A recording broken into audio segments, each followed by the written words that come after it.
verse. Shalom. This is Awako Israel Ministries here on the Shabbat. We do thank and praise Ahayah, bahashem, Yashayah, Barak, for this opportunity to be on in front of you. We have been unpacking the origins of Christianity. We have been sharing some very vital information we feel that will help brothers and sisters to disband or get out of organized religion. Organized religion has done nothing but negative things since it was invented. Oh yeah. Because since its foundry. That's right. God commanded us, man, never to invent something to connect to him. Awesome. Organized religion is an idol to people. If you think about it, brothers and sisters. Think about how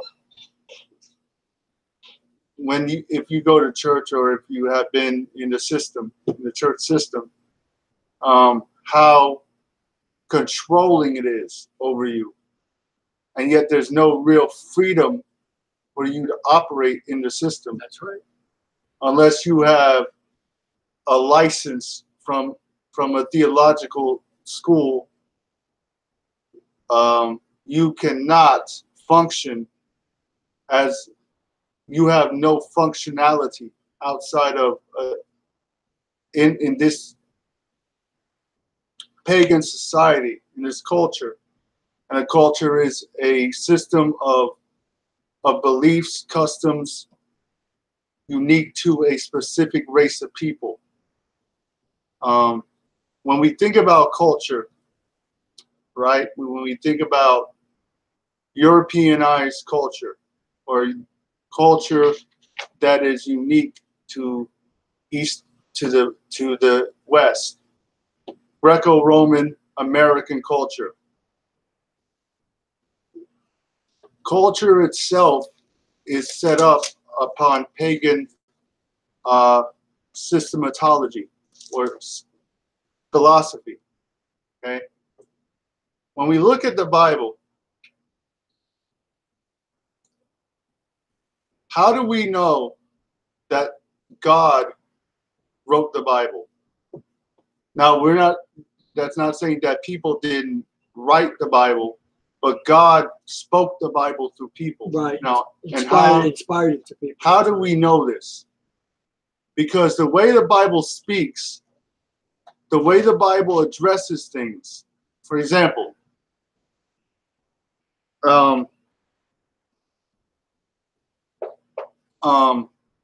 in Leviticus, and you brothers and sisters, we might show you this, the dietary laws.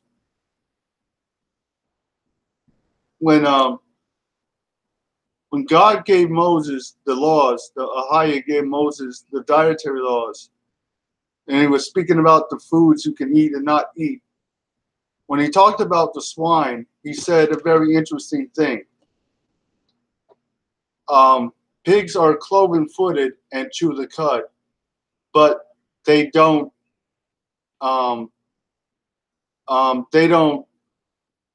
expel what they eat out of their bodies.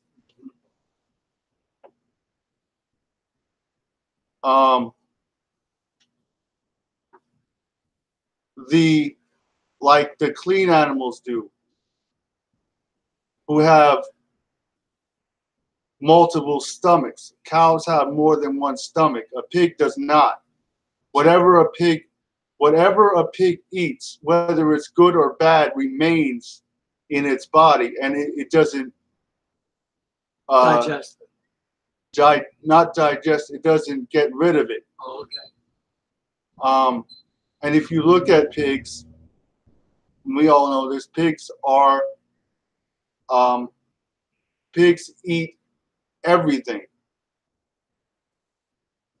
That's why they're called pigs. Pigs, pork, or swine, they eat everything. So That's why you're not supposed to touch them. God, knowing that he didn't create pig as food. Pig is not even food. Pigs are the garbage disposals for the earth. That's right. Animals made solely for the purpose of being a garbage disposal. They are not designed by God to be eaten. That's why he gave that identity of a pig, the way in Leviticus about how they chew the cud. And that means their bodies don't have multiple stomachs. So the pig, once they eat something, whatever they eat stays the way it doesn't break down. They don't sweat, or they don't get rid of the poisons they eat. Okay? So God wrote the Bible because he describes, and we know that this Bible could not have been written by anyone else but because the depth and the depth and the accuracy of things that the Bible talks about. Like, for example, the Bible forbids bestiality. That's right. So bestiality is wrong because animals, and God did not design people to sleep with animals. That is why bestiality is a sin. Bestiality is not a sin merely because it's people think it's wrong. It's a sin because God said it's wrong. And we have the record of how he said it and why he said it. That's right.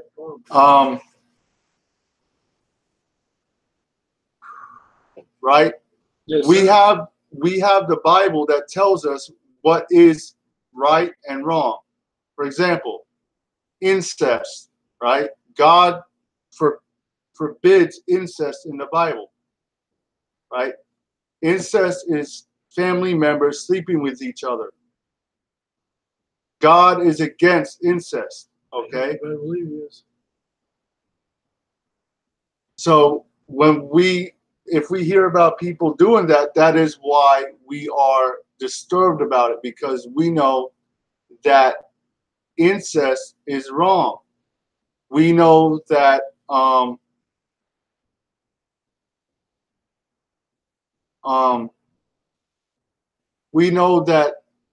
killing children in the womb is wrong, because God created life to come out of the womb, not to be killed within it. That's right. Right? God, it's murder. The Most High, created everything to be in order the way it is. So abortion is murder. It's a sin. Sure is. It is an abomination.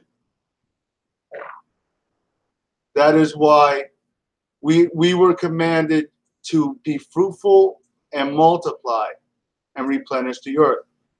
No, God never told us as people to stop birth. That's why stopping birth is sin, because God never told you not to have a baby. However that baby comes into this world, it's wrong for you to kill it. Absolutely. I'll say that again. However that baby comes into this world or is put in the womb of a woman, that baby must be born.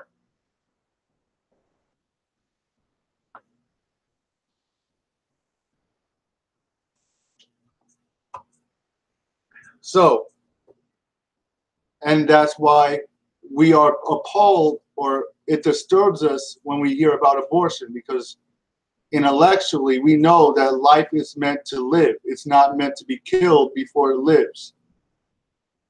Right? So, and I'll say this before we go into the Bible. God made man to connect to him mentally. That doesn't mean we can think like God, With the Most High. Okay, it's okay. like the Most High per se, but we can understand things on a deeper level than physical, because we are more than a physical being. We are a body. We are a soul, a spirit, and a body. That's right. We are a soul that possesses a spirit that lives in a body. Okay? We are not a body. We are not a body solely. So God made man to connect to him. That is why he made man above every other creation. That is why it is a sin to worship creation. That is why it is a sin to create idols. Because when you create an idol, you are in a sense claiming, putting yourself as the creator. Right? So these are sins in the Bible. Or what is sin? Sin is the transgression of the law. That's right. So whenever a person makes an idol or an institution of whatever religion, especially religion, that is sin, because now you are making the rules up in that institution as you go. That's right. You don't use the Bible because the Bible never told you to set up institutions to control the way the Bible is taught. That is a European cultural invention. Okay? That's why all the European pagan customs are in the church or in Christianity.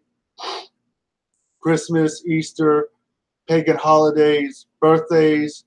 You can eat whatever you want. Why? Because pagans, people who did not know the apostles, did not walk with them or Christ, set up Christianity to do what exactly it does, deceive you. That's why when you actually start to examine the religion of Christianity, it falls apart and it stops making sense. Because Christianity really depends on you being a simple, mindless person who just listens. Mm-hmm. As soon as you start to question what you are taught, it starts to collapse. Not the Bible, but the philosophy and the That's right.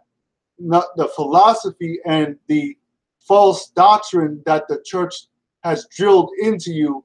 Once you really start to examine it, it falls apart. It sure does. Because it's not in the book. Mm-hmm. Now, that doesn't mean throw the book away. That means just go back to the Bible and find out what you are supposed to do and how you are supposed to connect to the Most High God. That's through his laws and commandments, Mm-hmm. and statutes, And Christ. judgments, ordinances. So we're going to go into the pagan Christianity again. I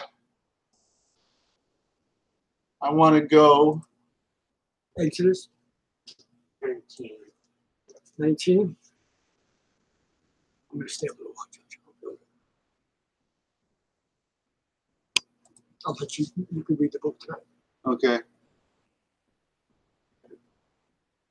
You don't have to read a lot, Josh. Don't read too many pages. It's read enough where they understand it.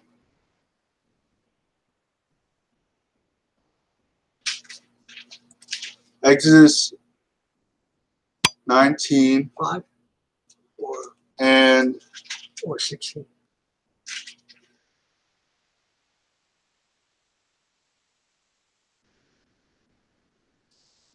I want verse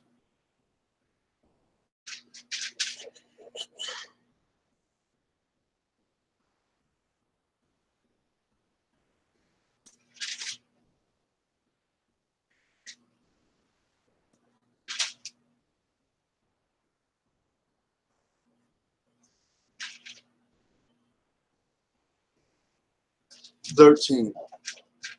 All right, 13. Okay.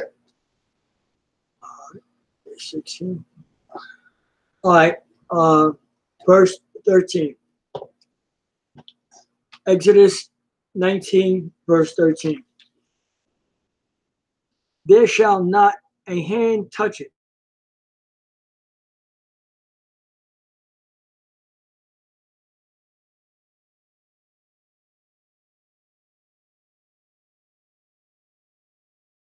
When the trumpet sounded long, they shall come up to the mount. And Moses went down from the mount unto the people and sanctified the people. And they washed their clothes. And he said unto the people, be ready against the third day. Come not at your wives. Read. And it came to pass on the third day in the morning that there were thunders and lightnings, and a thick cloud upon the mount, and the voice of the trumpet exceeding loud, so that all the people that was in the camp trembled. And Moses brought forth the people out of the camp to meet with the Most High, and they stood at the neither part of the mount, and Mount Sinai was altogether on a smoke. Stop. So, why did I go here to start?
Yep, you just can't do what you want.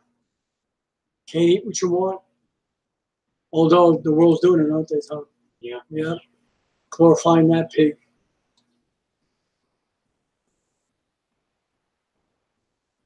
Wait, that's screen time.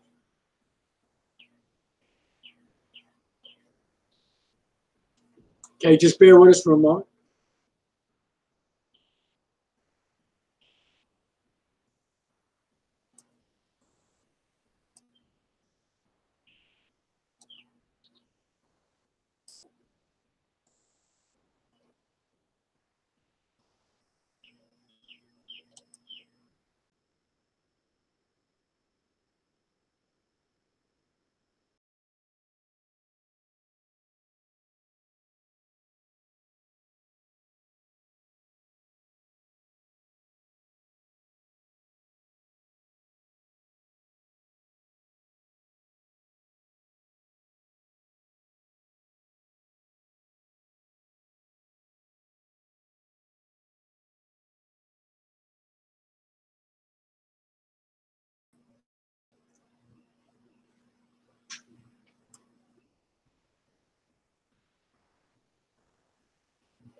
Oh, okay.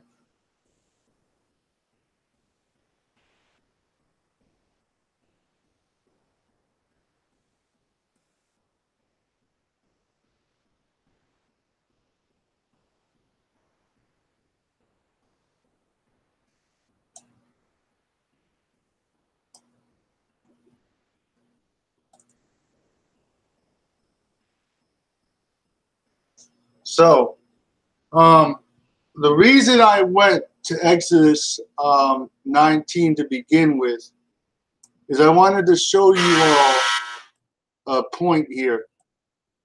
Okay? The Most High commanded Moses and the people, not Moses alone, to come up to the mount to receive the law. Now, why is this key? Because God wanted to deal personally with all of the Israelites, not solely the prophet Moses. Okay? So this whole, and that's a whole nother, that's, we're going to get more into the origins of how the pastor position got out of line in the next chapter in the book, how that was all perverted from the original idea of what a pastor is in the Bible. But Moses was not solely the person God wanted to speak to with or to. He wanted to speak to all the Israelites. Okay? So even in the Old Testament, God sought to deal with all the people, not solely one figurehead or one person. Right? That's right. Come on, Josh. Exodus 20. Exodus 20. From the beginning. Verse. Exodus 9. 20. 5. 6. 14. And verse 17. 17. All right. Ready? Exodus 20. Just the next page over. 19, right? Oh, 17. Thou shalt not covet thy neighbor's house. Right? Thou shalt not covet thy neighbor's wife, nor his manservant, nor his maidservant, nor his ox, nor his ass, nor anything that is in thy neighbor's. That is in thy neighbor's. Okay. House. Right. No, in thy neighbors. Yeah, neighbors. So it says. All right. Read. Keep going. And all the people saw the thunderings and the lightnings and the noise of the trumpet and the mountain smoking. Read. And when the people saw it, they removed and stood far off. So God didn't stand away from the people. They were afraid of the Most High, or the way he was revealing himself to them, because they weren't used to that type of personal relationship with the gods they were formerly used to being in Egypt. Why? Because the gods of Egypt were idols. They were man-made. They were based on men's imagination. So they weren't used to a God speaking to them. They weren't used to a conversational being wanting to deal with them one-on-one. So God, okay, how can I say this? God always wanted to deal with his people personally. That's right. The reason he had to elect prophets and people over them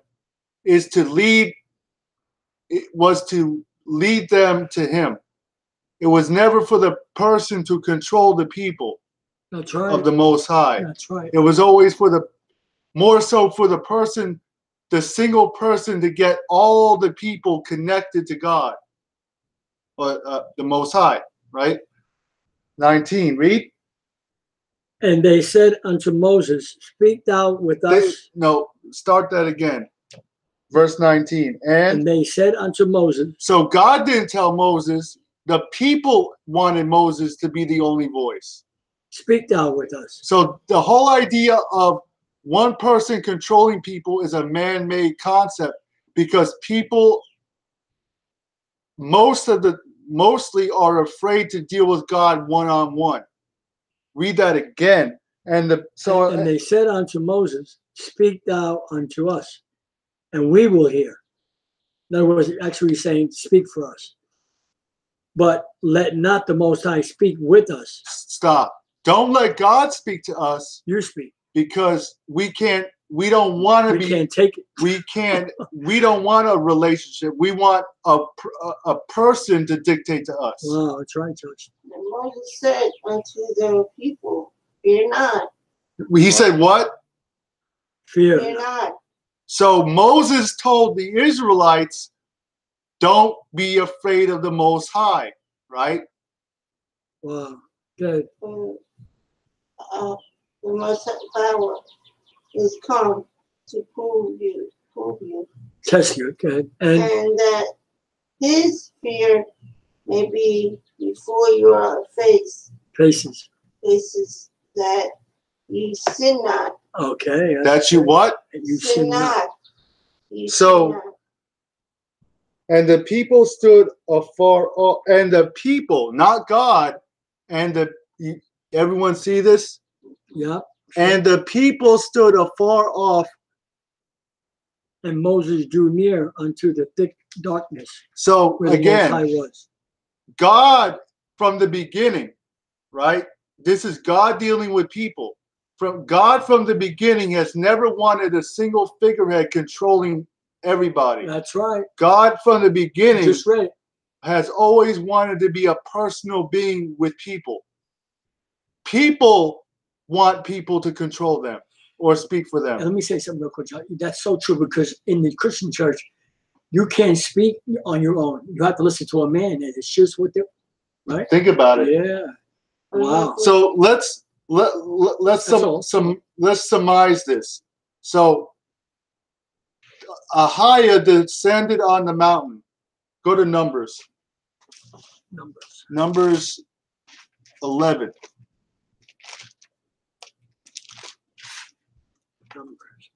So let's surmise what we just read and apply it to our lives. See, this is where the precepts come in, and that's why you need to learn So- these precepts. God told Moses to bring the people to the mount, so he could talk to them, right? So now focus, so he could speak to them one-on-one, personally, not through a man. And I'm not putting down Moses for being a prophet of the Most High, but God never wanted one person to dictate or control or be over everybody. Okay? So the people, they come to the mountain with Moses, Wow. right? Go ahead. So hold on. My ear. Okay. They see the mount tremble with smoke as Ahayah. Now, again, the mountain was never the focus. It was the spirit descending on it that was the focus. Okay? God is not in a place. God is a spirit. Okay? God is not in a place. God is a spirit. I'll say that again. God is not in a place. Now, whenever and the very fact that the mountain trembled like that shows you physical buildings can't, or physical locations can't contain a spirit. What's this? Wait, I'll say it again. A physical Right. location cannot contain a spirit. Right. And that's why when Moses saw the Most High, he was moving. He said, and when I pass you, you'll see my hinder parts, my back parts. Because no man is allowed to see my face and live. But he was moving, always moving. Even with that, he wanted to be personal with Right, Moses. That's right. That's right. He's a personal being. He's not only using one he wants to deal with the whole body. Now watch, Christians, listen, if you're listening tonight. So how can you claim you have a personal relationship with God? Well, his name is Ahayah, Most High. If you don't keep his laws and all the commandments where the children of Israel broke them. The Christian church has broken all his laws. I'm saying this in love to you. He is not in your church on Sunday. He is not there. Numbers. You can claim all you want that he's there. He's not 11:26. there. So wait a minute. Okay. Good. So God, Yeah, bro. this Ahayah, the Most High, fell on a mountain. Mhm. God is not in a mountain. God is not in a building. God is not in a place. God is a spirit. And to show you the personality or the personalness of God, he wanted to deal with all Israel, not just Moses. Right. And that's not taking a shot on Moses. Moses was a prophet, a great prophet, the first prophet of the Bible, the first person who God ever gave a personal knowledge of relation of revelation and relationship to. That's not a knock on Moses, but God never intended for one person to control people. That's right. That is a pagan concept. Awesome. Read 26. All right. Call it out. Numbers. Numbers 26. But there remained two of the Wait. men. Call out the book and the chapter. Numbers chapter 11, 26. That's right. But there remained two of the men in the camp. Wait. Hold on.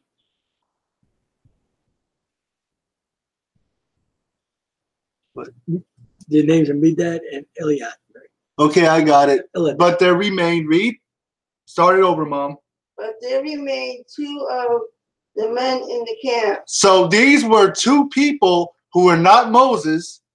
Read. Now, focus. They were not the official head of the prophet. Name of the one was Eldad. Eldad. Right. And the name of the other, Medad. That's right. And the spirit. And the what? And the spirit rested upon them. Oh. So the Ruach was dealing with men other than Moses. Come on. Now that's key. So Moses was not the only person the spirit could use. That's right. And he was the prophet of Israel at the time. And they were of them that were written, but went not out unto the tabernacle. And they prophesied. And they what? Prophesied. So not only were these brothers dealing, the spirit of Ahayah was upon them, they were preaching. They were declaring the words, the laws to the people. Prophesied in the camp. Read. And there ran a young man and told Moses and said, Eldad. Now this is like when you go to church, if a person goes to church, think about it. Eldad. Let's put this in a context we can understand today. Okay. If you go to church and you try to speak out, people will go to the pastor and complain about God dealing with you instead of the pastor. Think about it. That's exactly what right, brother. This is a symbol of God, of God through Moses telling him it's not about one man, it's about the people. Medad do prophecy in the camp. And Joshua, the son of Nun, the servant of Moses, one of the young men. One of his young men. His young men answered and said, My Lord, my Yashayah. No, you're right. No, Yashayah, no, use the word, Lord. Lord, Moses forbid them. So, wow. So Moses, so listen now, Joshua, who was the second in command, went to told Moses to forbid, basically, you're the person, Moses, forbid them. Wow. God can only use you. Read. Dad. And Moses said unto him, Enviest thou for my sake? With the Most High that all the Most High people that were prophets? Would the Most High that just Moses, would he what? That all the Most High's people were prophets. and that the Most High would put his spirit upon them. Stop. You hear that, folks? You hear that? So we serve a moving spirit. We serve a moving power. Is that one? It's like Josh said in the last 4 lessons here. Of course, we have to have a place to come together, but not for one man to be Lord over you. Well, we're mainly the church. That's right. Well, that's another abomination. Yeah, we are the church. That's another lesson. Uh-huh. Women better watch out. Pushing men out of the way and being a pastor. You're going to answer. We'll go with I don't care what your pastors tell you. The word says you're not allowed to. That's the bishop's job. Women aren't bishops. Take too much upon yourself. John 4:20. The John. book of Yeah, John. John 4.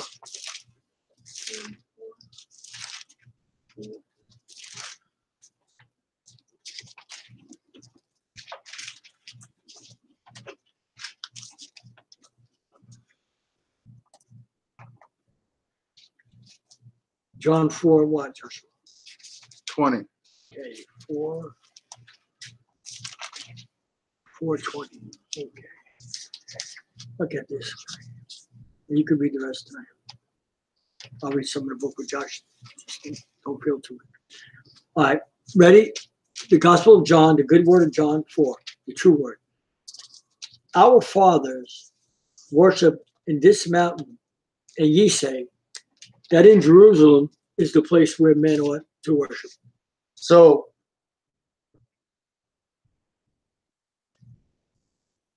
okay. Hold on.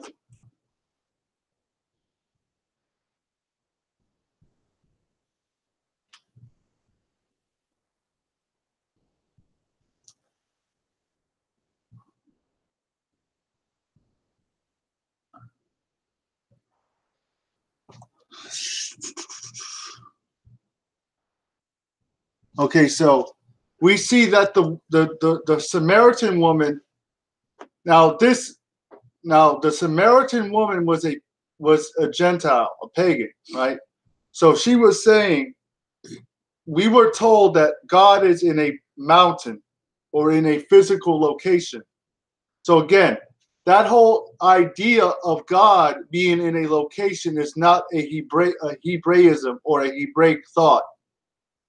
Okay? That's right. God is not in a place. God is not in a place. God is in people, not in places. And he's not in religion. That you worship. Now listen, our fathers worship in this mountain, but you say that in Jerusalem is the place. See, people always focus, people who are fearful of God dealing with them always want a place to be focal point. Right? Verse 21. Yashayah said unto her, woman, believe me, the hour cometh when ye shall neither in this mountain nor yet at Jerusalem worship the Father. Uh-huh. Ye worship, ye know not what you do. People don't really know what they're worshiping in institutions. Come on. Read. We know what we know what we worship. Read. For salvation is of the Hebrews. Salvation is of the Israelites. That's right. So, in other words, salvation or being saved only comes through the Hebraic, through Christ's doctrine, and Christ was an Israelite. So Christ. Very good. So you can't be saved without living a Hebraic lifestyle. That's right. But the hour coming, and now is, when the true worshipers shall worship the Father in spirit and in truth. Mhm. In spirit and in truth. Read. For the Father seeketh such to worship him. Ahayah is a spirit. God is a what? A spirit No, God is a place. is a spirit. God is a place. A spirit. And they that worship him must worship him in spirit and in truth. Stop. So that just said, and that's from Christ's lips. So now,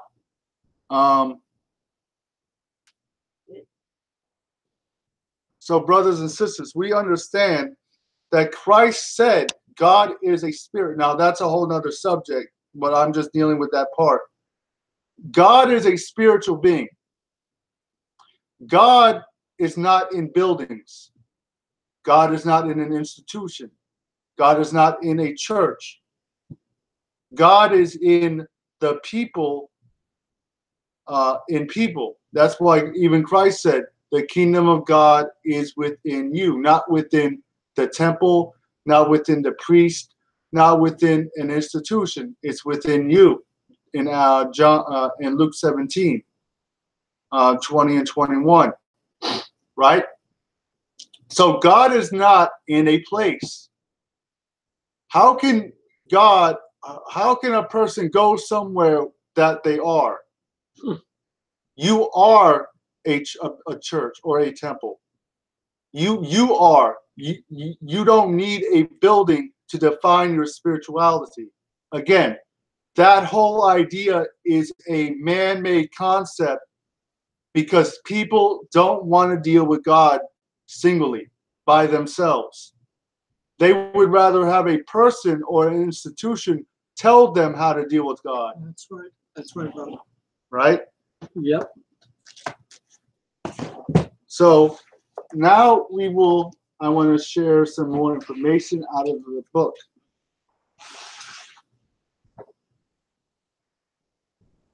Here. And we've been revealing some heavy information. You always put next, get a pen right next. No. Next time read.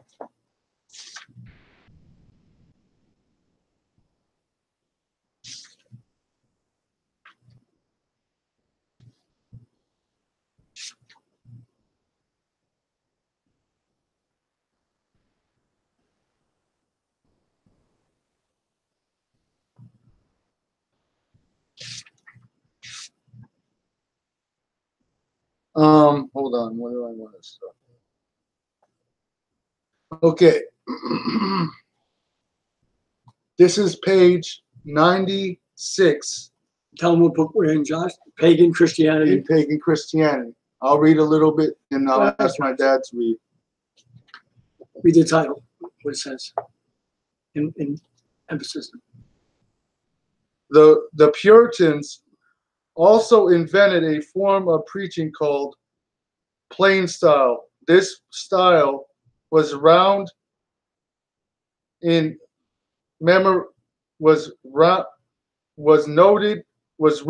memorization of sermon notes. So again, where isn't it strange how we see Come on. pastors writing things down? Yeah. Again, that was taught to you in school, or that is a learned behavior. That's also called It's not spontaneous. right. And that originated with Aristotle, who was the first person to make notes of things. A 3-point or 5-point, a beginning, a middle, and an end. Right. Okay? They're subdividing and analyzing of a biblical text raised the sermon to a fine science, or a learned behavior. This form is still used today by countless pastors. In addition, the Puritans gave us the 1-hour sermon. Though some Puritan sermons lasted 90 minutes, the practice of congregations taking notes on sermons, that titty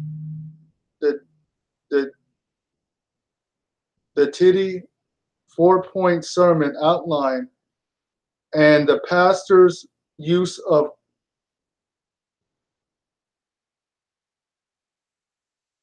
exhortation. Another influence, the Great Awakening is responsible for. The kind of preaching was common in early Methodist churches and is still used in contemporary Pentecostal churches. Mm-hmm. Sure. Strong Baptists are famous for it too. outbursts of emotion, Mm-hmm. which includes screaming, running up and down the platform, and all carry overs from this tradition. Summing up the origin of contemporary sermon, we can say that the following Christian had taken Greco-Roman rhythmic and adapted it into his own purpose, baptized it and wrapped it up in swaddling clothes. The Greek homily made its way into the Christian church around the 2nd century. It reached its height with the pulpit orators of the 4th century, lost its prominence from the 5th century to the Reformation, when it became erased and is enshrined as the central focus of Protestant worship service. Yet, for the last 5 centuries, most Christians have never questioned the origin of its or effectiveness. That was the mistake. That's right. There's a mistake right there. Never allowed to question anything. Just sit and listen. How summarizing, Right. Mom? How summarizing harms the church. Though reverted for 5 centuries, reverted. The conventional sermon has negatively impacted the church in a number of ways. First, the sermon makes the preacher the virtuoso performer of the regular church gathering. Mm-hmm. As a result, congregational participation is hammered at best and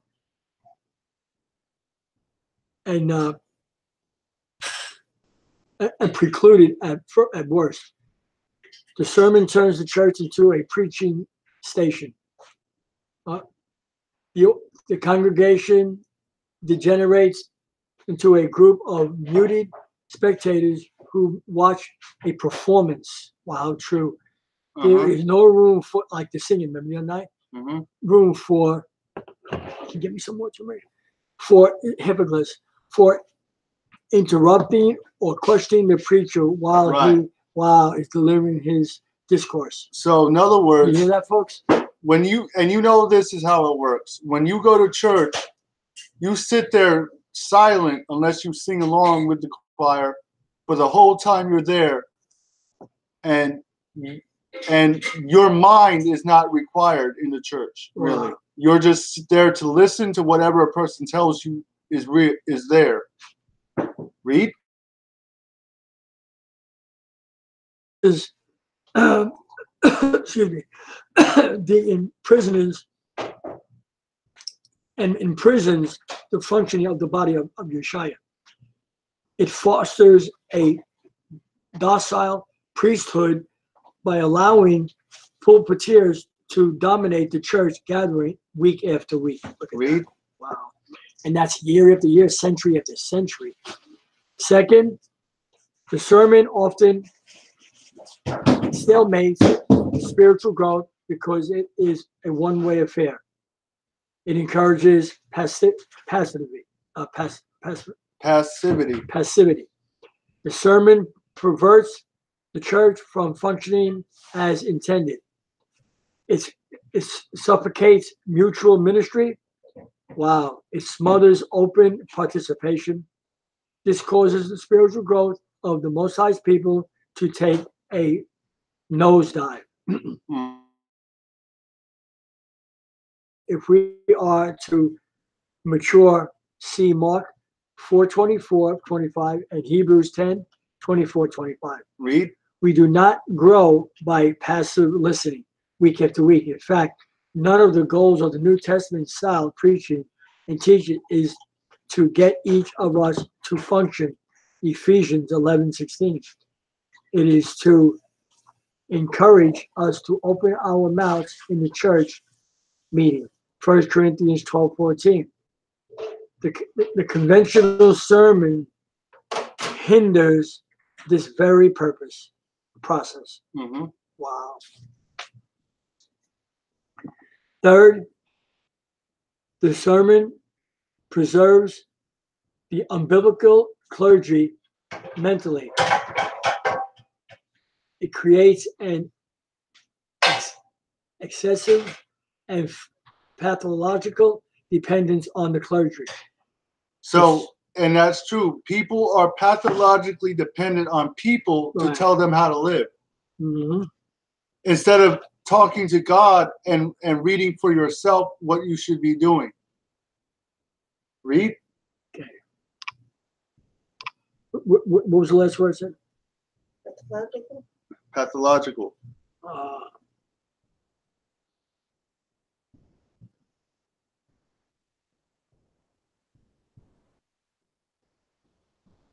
Where was that? I was on this page. I forgot where it was.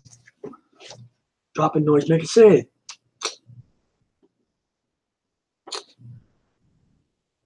The sermon preserves the umbilical clergy mentality and creates an excessive, right there, pathological. Okay, pathological dependence on the clergy. The sermon makes the preacher the religious specialist, the only one having anything worth to say. Watch out. Everyone else. And that's how people feel. Like the pastor is the only person that means anything. Wow. Everyone else is treated as a second-class Christian. A silent Jew woman. Wow. And isn't that true? Yes. Isn't that how you feel if you go to church? You don't feel a part of nothing. Wow. Well, this is not usually voiced. It is unspoken reality. How can the pastor learn from the other members of the body of Christ when they are muted? How can the church learn fully from the pastor when its members cannot ask him questions during his orientation? How can the brothers and sisters learn from one another if they are prevented from speaking in the meetings? The sermon makes church both distant and impersonal. It deprives the pastor of receiving spiritual substance from the church. And it deprives the church of receiving spiritual nourishment from one another. For these reasons, the sermon is one of the biggest roadblocks to a functioning priesthood.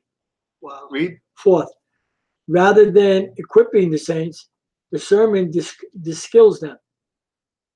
It matters not how loudly ministers drone on or about equipping the saints for the work of the ministry. The truth is that the contemporary sermon preached every week has little power to equip the Most High's people for spiritual service and functioning. Read. Unfortunately, however, many of the Most High's people are just as addicted to hearing sermons as many preachers are addicted to preaching them. Wow. So people have been have been pathologically conditioned to obey people instead of seeking God, just like like the Israelites. Come on. They had the perfect opportunity for God to speak to them. Right.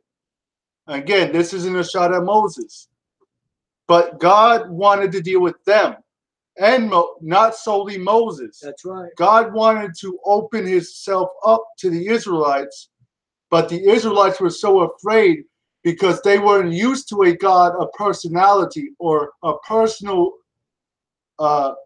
They weren't used to a personal being trying to teach them. They were used to idols, or created things, worshiping a created thing. Right? You're right. That's why idolatry, it puts you as the creator instead of God. Idolatry is a sin. God commanded us not to make idols. So the Israelites were afraid of God, not because he would have harmed them. They weren't used to a being who was open with them, who wanted to deal with individual. Watch this now. How many of you that are Christians, you've seen this yourself many times? Someone got up to say something, it was true, and the pastor told them to sit down, and they escorted them out of the church. I seen that in Dave Wilkerson's church many times. And this person was really saying something prophetic, and they told him to leave. By contrast, New Testament style preaching and teaching equips the church so that it can function without the presence of a clergyman. So you don't need a preacher or a deacon to function. That's right. Awesome, brother. And you know this is true. Many people who go to church don't read the Bible unless they're in the presence of a clergyman. Come on. That shows you how pathologically controlled you are. You can't. So the Spirit of God can't talk to you outside the pastor. Wow. That's the mind. So man. the Spirit is controlled by a man. Wow. Come on. Think about it. They are. That's why they want to be worshipped as God. Pastors. That's right. Now they may not say that, but that's the way they act, and that's the way you act around them. Wow. For instance, I recently attended a conference where, excuse me, a contemporary church planter spent an entire weekend with a network of house churches. Each day, the church submerged the churches in a revelation of Christ, but he also gave them very practical instructions on how to experience what he preached. He then left them on their own, and he proudly will not return for months. The churches, having been equipped that weekend, have been having their own meetings where every member has contributed something for Christ in the gathering through exhortations, encouragements, teachings, testimonies, writing new songs, poems, etc. This is essentially New Testament apostolic ministry. Fifth, today's sermon is often impartial. Countless preachers speak as experts on which they have never experienced. Oh, it's true. Whether it be abstract, theoretical, devotional, inspirational, demanding, compelling, or entertaining, amusing. The sermon fails to put the hearers into a direct, practical experience of what he has preached. That's why you can't remember what he says. Thus, the typical sermon is a swimming lesson on dry land. It lacks any partial value, practical value. Much is preached, but little ever lands. Most of it is aimed at the formal lobe. Contemporary pulpitism generally fails to get beyond disseminating information and on to equipping believers to experience and use that which they have heard. It's impossible they can't. Right there. Don't do In this regard, the sermon Myers its true father mirrors the Greco-Roman rhythmic was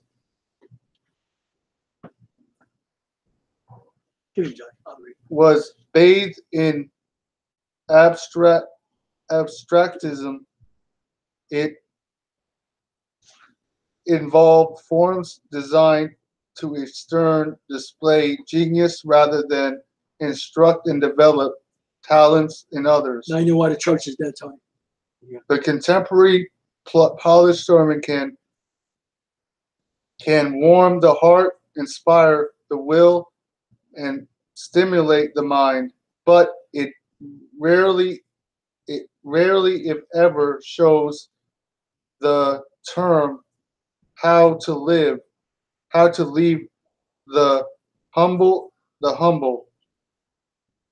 In all of those ways, the contemporary sermon fails to meet the billing of promoting the kind of spiritual growth it promotes. In the end, it actually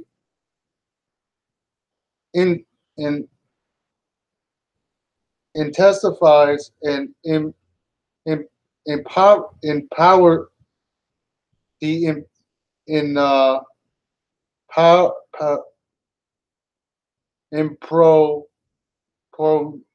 empowerment of the church. The sermon acts like a momentary stimulant. Its effects are often short-lived. Yeah. And now you know why they have to work it up now in the service and jump around and run? Because they ain't learning nothing. So, right, Josh?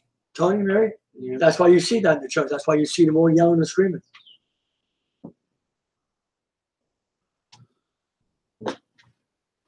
Watch this. At least with our program here and all other brothers that are on YouTube teaching the truth, so you'll learn something now. Like we came into this knowledge. This is the next chapter we're going to go into. The pastor, the obstacle to every member functioning.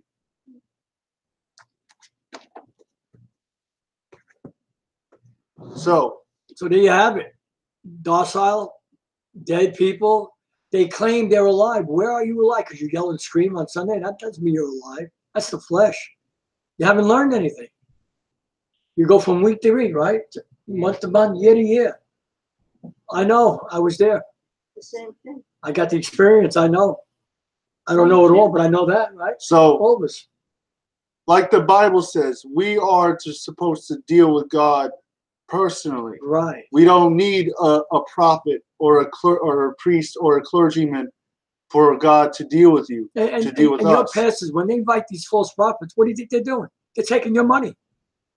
That's all they're doing.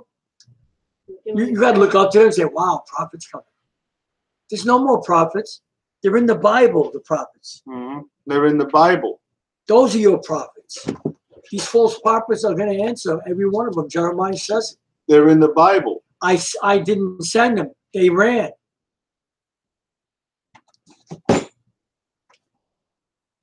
So, again, God dealt with the Israelites, right? God wanted and always intended to deal with individuals. It was never in his plan to have a hierarchical system over people. Even with the priesthood in Israel, it was Aaron and his children, his sons. Mm-hmm. So it was always designed never to be one person ruling. A family. Right. And that's why when they think about the family of God, yeah. Cool. Think about this. When you go to when even with the temple, God was never God, think about this, even with the tabernacle and the tabernacle and the temple. The tabernacle was God's original will. Why? Because God is a spirit moving amongst people. God, the Most High, never wanted to be viewed as stationary or in something. Even as the Israelites, they didn't view the temple like that. They understood that God was with them.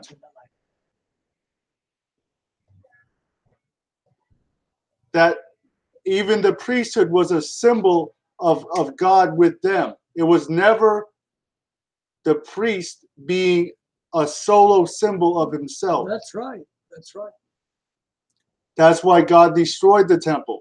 Now you know why in your church you see someone being cast out or tell them to sit down and be quiet, because if they can control you with their put you to sleep sermon and don't remember what a word they said, and don't say don't say that hasn't happened to you. Many of you have heard, and people ask you at the end of the sermon, you can't remember part of the sermon. It's true. So with that said, we say shalom. Shalom.